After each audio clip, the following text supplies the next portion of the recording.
NEET counselling finally शुरू हो चुकी है, लेकिन हर साल हज़ारों students registration, choice filling, reporting में छोटी छोटी मिस्टेक्स की वजह से अपनी ड्रीम सीट लूज़ कर देते हैं। इस वीडियो में मैं आपको रजिस्ट्रेशन से लेके रिपोर्टिंग तक complete counselling process step by step समझाऊंगा। वीडियो एंड तक ज़रूर देखें, नहीं तो आप भी इनमें से कोई एक मिस्टेक कर सकते हैं और अपनी मेडिकल सीट को लूज़ कर सकते हैं।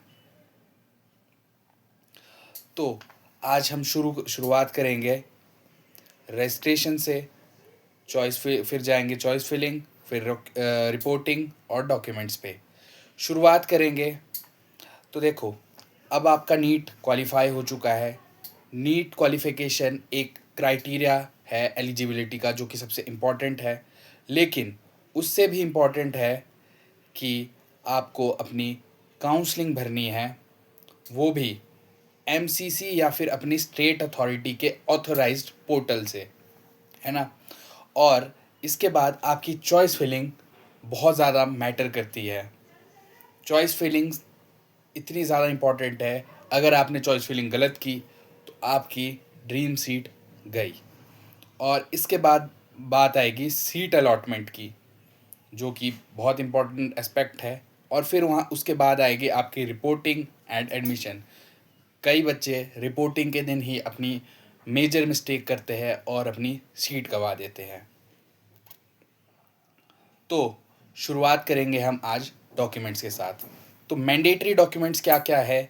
आपका नीट यूजी का एडमिट कार्ड, नीट यूजी का score card, NEET UG application confirmation page अगर कोई मांगे, क्लास 10th की मार्कशीट, क्लास 12th की मार्कशीट और class 12 passing certificate, valid photo I card जैसे कि Aadhaar card, passport, voter I card, driving licence, PAN और पासपोर्ट साइज़ फ़ोटोग्राफ अगर 8 से 10 है। और वो सब की सब नीट एप्लीकेशन जैसी सेम होनी चाहिए, जैसे आपने नीट एप्लीकेशन के टाइम दी थी। और आपकी काउंसलिंग रजिस्ट्रेशन स्लिप, जब आप काउंसलिंग भरेंगे ऑनलाइन, उस टाइम आपको स्लिप मिलती है वो वाली। और काउंसलिंग फ़ी पेमेंट रिसीट, वो सबसे इम्पॉर्टेंट है। और provisional seat allotment letter after allotment चाहिए होती है।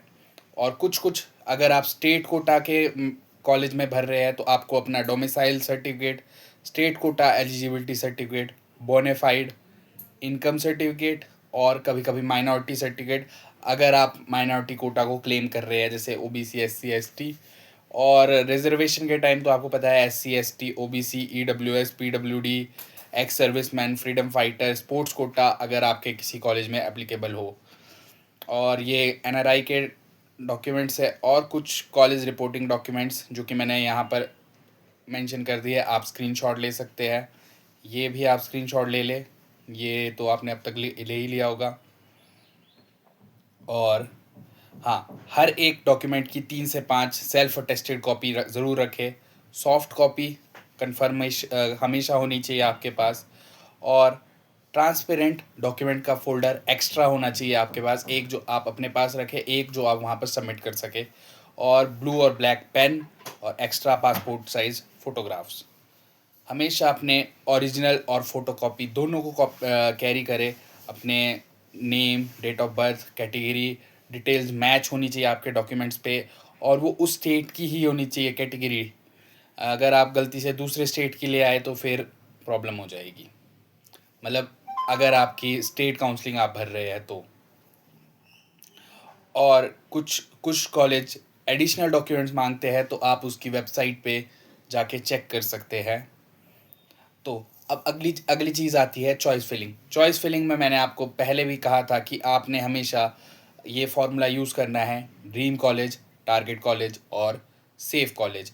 ड्रीम कॉलेज वो होते हैं जो कि बहुत हाई रैंक अच्छे कॉलेजेस होते हैं, जैसे कि एम्स वगैरह।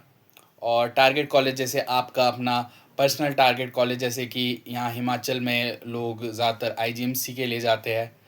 और आपका सेफ कॉलेज यानी कि जिसकी सबसे कम कट ऑफ हो और आपको इजीली मिल जाए और आपके रैंक से नीचे ही हो, लास्ट ईयरली नीचे ही हो, जैसे कि हमारे यहाँ पर चंबा वाला मेडिकल कॉलेज। और अब सीट अलॉटमेंट की बात करें तो आपकी सीट अलॉटमेंट जो है आपके नीट के रैंक के ऊपर, आपकी कैटेगरी के ऊपर, आपका रिजर्वेशन, चॉइस ऑर्डर और सीट अवेलेबिलिटी के ऊपर डिपेंड करता है। अगर आपके पास वहाँ पर सीट अवेलेबल ही नहीं होगी तो आपको सीट अलॉट ही नहीं होगी। इसके बाद रिपोर्टिंग के टाइम आपके पास अपने सारे के सारे ओरिजिनल डॉक्यूमेंट्स होने चाहिए, उनकी फ़ोटोकॉपी होनी चाहिए, आपकी फ़ीस कंप्लीट होनी चाहिए वहाँ पे। ऐसा नहीं है कि आप अपनी फ़ीस को थोड़ा थोड़ा कम लेके गए, वहाँ पर मांड वाली होगी। नहीं, ऐसा नहीं होता है। आपको अपनी पूरी फ़ीस लेके जानी है। आपका मेडिकल सर्टिफिकेट 6 महीने से ज़्यादा पुराना नहीं हो, और अगर है तो अपने रीजनल हेल्थ सेंटर या फिर जो आपका हॉस्पिटल है, गवर्नमेंट हॉस्पिटल, वहाँ पर बन सकता है। आपके पास एक्स्ट्रा पेन हमेशा होने चाहिए, क्योंकि एक आधा पेन हमेशा वहाँ पर जवाब दे देता है और आप लोग पैनिक हो सकते हैं वहाँ पे। इसलिए अगर आपको राउंड 1 पे सीट नहीं मिले तो सबसे पहली चीज़ कि आपने पैनिक नहीं होना, क्योंकि आपके पास राउंड राउंड 2, 3 और स्ट्रे राउंड है, मॉपअप राउंड है, इस तरह के बहुत से राउंड होते हैं। आपको उनमें सीट्स मिल सकती है अगर आपके मार्क्स है, और अदरवाइज़ आप बाकी ऑप्शंस की तरफ भी जा सकते हैं। और सबसे पहली चीज़, इसमें हमेशा लोग बहुत सी मिस्टेक्स करते हैं, जैसे कि आपकी लास्ट डे रजिस्ट्रेशन करना। लास्ट डे पे कभी भी रजिस्ट्रेशन नहीं करनी है। कोशिश करना कि आप डे 3, 4, 5, 6 पे रजिस्ट्रेशन कर ले। और आपका चॉइस फिलिंग का ऑर्डर बहुत मैटर करता है। अगर आपने चॉइस फिलिंग का ऑर्डर गलत किया है तो आपको गलत कॉलेज अलॉट हो सकता है। और आप चॉइस लॉक करना कभी ना भूलें, क्योंकि अगर ये आप भूल गए तो गेम ख़त्म। और अपना डॉक्यूमेंटेशन हमेशा पूरा रखें। इसी के साथ मैं विदा लेता हूँ। आप अपना काउंसलिंग का काम अच्छे से करें। अगर आपको किसी तरह का डाउट हो तो आप मुझे कमेंट सेक्शन में मेंशन कर सकते हैं। बाकी लाइक, शेयर, कमेंट। धन्यवाद।